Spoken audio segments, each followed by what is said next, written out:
You know what they say about assumptions? They make an ass out of you and me. Well, in this case, they made an ass out of our entire galactic empire.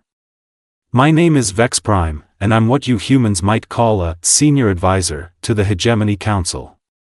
Though after what happened with Subject 4471, I'm probably more like a senior disappointment. Let me paint you a picture of arrogance so complete, it would make your worst politicians blush. The Hegemony had conquered exactly 437 star systems over the past millennium.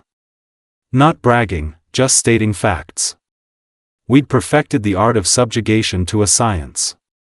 Step 1. Demonstrate overwhelming technological superiority.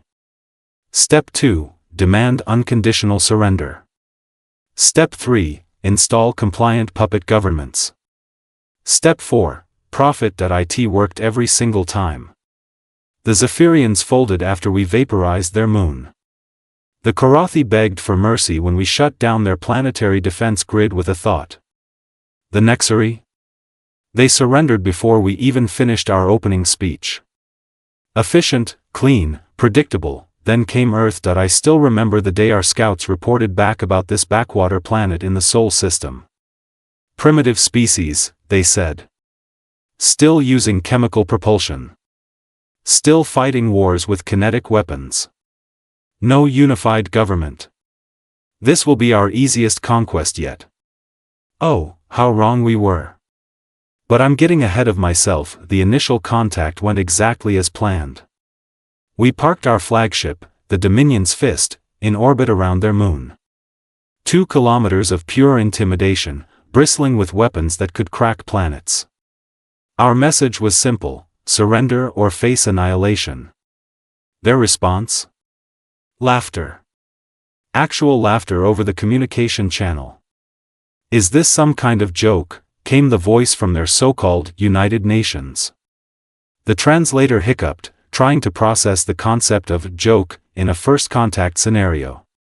We'd literally never encountered that before. Commander Thane, our chief diplomat, adjusted his ceremonial robes and tried again. This is no jest, primitive beings. We are the Hegemony. We have conquered worlds beyond your comprehension. Kneel before our might, or watch your cities burn. More laughter. Then, silence. For 3 days, we waited. The council was getting impatient, and frankly, so was I. Usually, species took hours to surrender, not days. Some of our junior officers suggested we should just start the bombardment, but Thane insisted on protocol. That's when she appeared on our screens. Dr. Elena Vasquez, Director of Earth's Planetary Defense Initiative. A position that, according to our intelligence, had been created approximately 4 hours after our arrival. She was small, even by human standards, with graying hair and laugh lines around her eyes. She wore what appeared to be a simple black suit, nothing ceremonial or impressive. "Hello there," she said, settling into a chair that looked suspiciously like it came from an office break room. "I'm Elena. I'll be handling your surrender today." The silence on our bridge was deafening. I watched Commander Thane's face cycle through approximately 14 different shades of purple. In 4 centuries of diplomatic service, no one had ever suggested that the Hegemony should surrender to them. "I believe there has been a misunderstanding," Thane managed, his voice tight with barely controlled rage. "We are the ones demanding surrender. You have 72 hours to comply." Elena smiled, and I swear I felt a chill run down my spine. "Oh, I understood perfectly. You want us to kneel. You want us to beg. You want us to hand over our planet and our people." She leaned forward slightly. "Here's the thing about humans, friend. We don't really do the whole kneeling thing. Bad for the knees, you know." She gestured to something off-screen, and suddenly our tactical displays started screaming warnings. Hundreds of objects were launching from the planet's surface. Primitive rockets, by our standards, but there were so many of them. "Those aren't weapons," our tactical officer reported, confusion clear in his voice. "They're cargo pods?" Elena's smile widened. "Correct. We're delivering your welcome gifts. Each pod contains roughly 1 metric ton of what we call space junk. Old satellites, defunct equipment, the occasional kitchen sink. We've been collecting it for decades, and frankly, we needed to clean up our orbital space anyway. What possible purpose could this serve? Thane demanded. Oh, you'll see, Elena said cheerfully. Now, about your surrender. We're prepared to be reasonable. You can keep your fancy ship, and we'll even give you a nice head start before we come for the rest of your empire. Fair warning though, we're not particularly good at taking no for an answer. The cargo pods reached our ship and bounced harmlessly off our shields. Thane laughed, a sound like grinding metal. Your primitive attempts at, he stopped mid-sentence as our shield generators started overheating. The pods weren't exploding, they were sticking. Hundreds of them, creating a growing shell around our ship. Magnetic clamps, Elena explained conversationally. Turns out, when you attach enough junk to something, it becomes very difficult to maneuver. Physics is funny that way. This is a minor inconvenience, Thane snarled. We have weapons that can what? Destroy your own ship? Elena's eyebrows rose. Go ahead, fire at the pods. I'll wait. The horrible realization hit us all at once. Fire our weapons, and we'd be shooting at objects attached to our own hull. The explosion would cripple us. Don't fire, and we were effectively trapped in a cocoon of human garbage. Clever, I admitted, earning a sharp look from Thane. But ultimately futile. This ship is just one of hundreds in our fleet. Oh, about that, Elena said, pulling up what looked like a simple tablet. Your fleet. The one hiding behind Neptune? They're having a bit of a problem right now. Our communication officer's face went pale. Sir, I'm receiving distress signals from the reserve fleet. They're reporting similar attacks. Impossible, Thane snapped. There's no way your primitive species could have detected our cloaked vessels.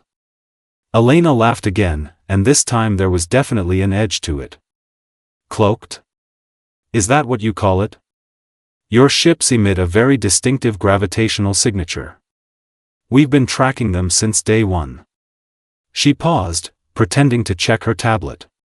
Oh, and just so you know, we've been listening to your communications this whole time. Really should have changed your encryption keys more often. The implications crashed over us like a tidal wave. They'd been watching us. Learning from us. Preparing for us.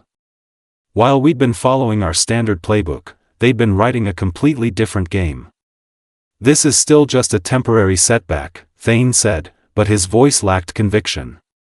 Our empire spans 437 star systems, Elena finished. Yes, we know. We've been paying attention. She leaned back in her chair. Here's what's going to happen. You're going to send a message to your Hegemony Council. You're going to tell them that Earth is under human protection now. Anyone who wants to test that protection is welcome to try. And if we refuse? Elena's smile disappeared entirely. Then you'll find out why humans are the only species on our planet that hunts for sport. The communication ended, leaving us in stunned silence. Around us, the bridge crew exchanged worried glances. This wasn't how conquests were supposed to go. Sir, the tactical officer said quietly, I'm detecting massive energy buildups across the human planet. Whatever they're planning, it's big. Through our observation ports, I could see Earth turning slowly below us. Such a small, insignificant world. How had we underestimated them so completely? Commander, I said carefully, perhaps we should consider. No, Thane cut me off. We are the Hegemony. We do not negotiate with primitives. We do not retreat from inferior species. He turned to the weapons officer. Prepare the planet cracker. If they want to play games, we'll show them the consequences. I felt my stomach drop. The planet Cracker was our ultimate weapon, designed to split worlds in half. Using it would kill every human on Earth in minutes. Sir, the weapons officer said, the planet Cracker is not responding. The junk attached to our hull is interfering with our targeting systems. Then get rid of it. Thane screamed. How, sir? If we use our weapons to clear the debris, we'll damage our own ship. If we try to shake it off, we risk damaging critical systems. For the first time in my long career, I watched a Hegemony commander face something we'd never encountered before. Checkmate. That's when the real show began. What happened next will haunt my dreams for the rest of my considerably long life. And trust me, when you live for 3,000 years, that's a lot of nightmares. The first sign something was wrong came from our sensor array. Lieutenant Crix, our youngest officer, was staring at his display with the expression of someone who just watched mathematics itself have a nervous breakdown. Sir, he said, his voice barely above a whisper, the humans they're doing something to space itself. Explain that sentence, Thane demanded, because it makes no sense. They're launching something from their planet. Thousands of small objects, but they're not following normal orbital mechanics. They're changing trajectory mid-flight. Without any visible propulsion. I moved to look over his shoulder, and my blood turned to ice. The objects were moving in impossible patterns, weaving through space like they were swimming through water instead of vacuum. Each one was roughly the size of a human fist, and they were multiplying. Those aren't ships, I realized. They're some kind of distributed network. Elena's voice crackled over the communication channel again. Hope you're enjoying the light show up there. We call them smart pebbles. Took us about 6 months to figure out how to reverse engineer your gravity manipulation technology. Turns out, once you understand the basic principles, it's not that complicated. The silence on our bridge was so complete, I could hear the life support systems humming. They'd reverse engineered Hegemony technology in 6 months. Technology that had taken us centuries to develop. Impossible, Thane breathed. Our gravitational manipulation systems are beyond your comprehension. We're beyond our comprehension, Elena corrected. Past tense. Amazing what you can accomplish when you put 10,000 of your best scientists on a problem and tell them failure isn't an option. She paused. Oh, and when you give them access to detailed scans of your ship's hull. Thanks for parking so close to our observation satellites. Sir, Crix called out, panic creeping into his voice, the smart pebbles are surrounding our reserve fleet. They're forming some kind of cage. On the tactical display, I watched in horror as thousands of tiny objects arranged themselves around our ships in perfect geometric patterns. Each ship was now sitting in the center of what looked like a three-dimensional spider web made of glowing dots. Pretty, isn't it? Elena said. Each pebble contains a small gravity generator. Individually, they're harmless. But when you network them together. She made a sound like she was pressing a button. Well, let's just say your ships aren't going anywhere. The display showed our fleet's engines firing at maximum power, but the ships barely moved. The gravity cage was holding them in place with surgical precision. This is an act of war. Thane shouted. No, Elena replied calmly, this is pest control. You came to our home uninvited, threatened our people, and demanded we kneel. Now you're learning why that was a mistake. The Hegemony Council will send the entire fleet. You cannot hope to stand against the might of the Hegemony Council? Elena interrupted. You mean the same council that's currently dealing with mysterious technical failures across 47 of their core worlds? My heart stopped. What did you do? Oh, nothing dramatic.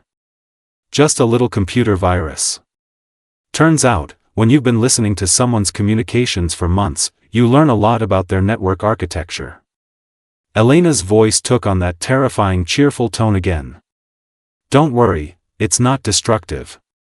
It just makes their ship's navigation systems occasionally hiccup. Small glitches, really. The kind that might cause a ship to drop out of hyperspace in the middle of nowhere.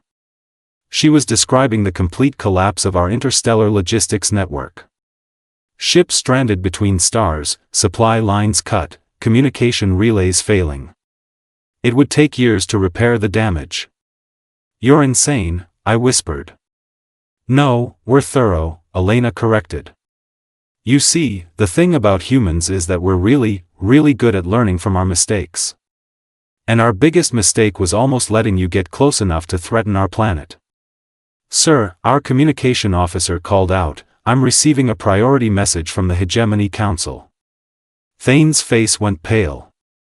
"Put it through." The holographic image of Supreme Chancellor Vorthak appeared on our bridge. Even through the flickering transmission, his fury was obvious. "Commander Thane," he said, his voice dripping with venom, "explain to me why half our fleet is reporting navigation failures, and why our sensor networks are detecting impossible energy signatures from this primitive world." "Chancellor, the humans have proven more resourceful than anticipated." "Resourceful?" Vorthak's image leaned forward. "They've crippled our infrastructure. Our analysts are calling it the most sophisticated cyber attack in galactic history." Elena's laughter echoed through the bridge. "Oh, you ain't seen nothing yet." The transmission cut out as every display on our ship went dark. Emergency lighting kicked in, bathing everything in an eerie red glow. Then, slowly, text began appearing on our screens. Human text. "Hello, Hegemony. This is Dr. Marcus Webb, Earth's new Minister of Galactic Affairs. We've taken the liberty of introducing ourselves to your computer networks. Don't worry, we're not here to break anything. We're here to have a conversation." The text continued, "You came to our world expecting us to kneel. You expected us to surrender without a fight. You expected us to be primitive and helpless. You were wrong on all counts. Sir," Crick said, his voice shaking, "they're inside our systems. All of them. They have complete access to our ship's computers. Here's what's going to happen," the text continued. "You're going to recall every Hegemony ship within 100 light-years of Earth. You're going to broadcast a message to your entire empire stating that Earth is now under human protection. And you're going to do it in the next 10 minutes. And if we refuse?" Thane asked aloud. The text changed. "Then you'll discover why humans are the only species we know that actively seeks out and destroys things that threaten them. Even when those things are bigger and stronger." "This is blackmail," Thane said. "This is Tuesday," came the reply. "We've been preparing for this conversation since the day you arrived. Every ship you've sent, every message you've transmitted, every tactical decision you've made. We've been watching, learning, and planning." The lights came back on, but now our displays showed something that made my blood freeze. It was a star chart, but not any star chart I'd ever seen. It showed the location of every Hegemony world, every fleet position, every strategic asset. Information that should have been impossible for them to obtain. "How?" I asked. "Trade networks," the text explained. "Turns out, when you conquer 437 worlds, you create a lot of resentful former enemies. Many of them were quite eager to share information about their former oppressors with Earth's new diplomatic corps. They'd built an intelligence network.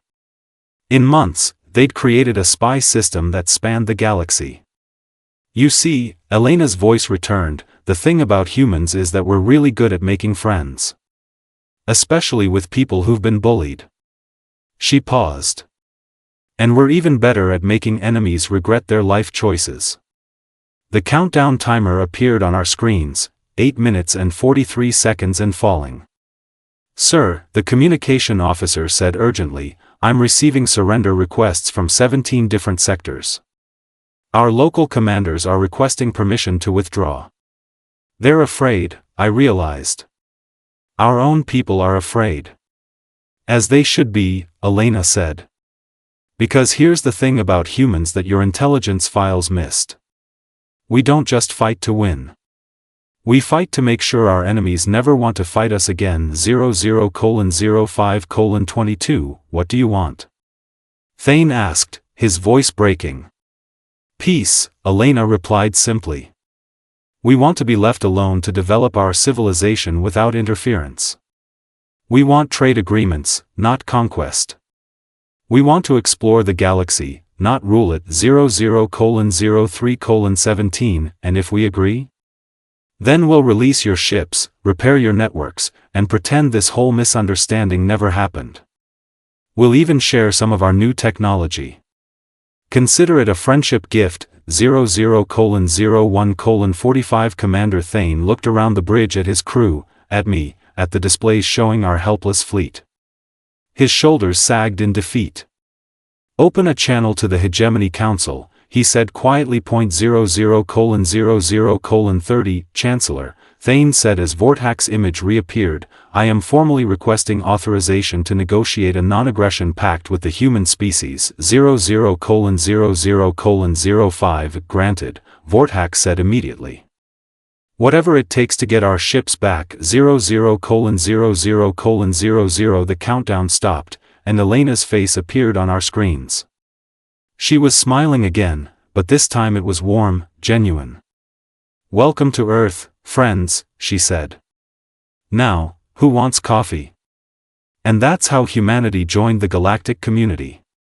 Not as conquered subjects, but as equals who'd earned respect through sheer, terrifying competence. That I still work as an advisor, but now I help negotiate trade agreements instead of surrender terms.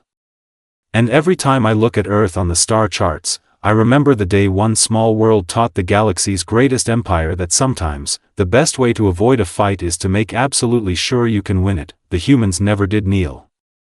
Instead, they made the rest of us stand up and take notice. Trust me, it was much better that way.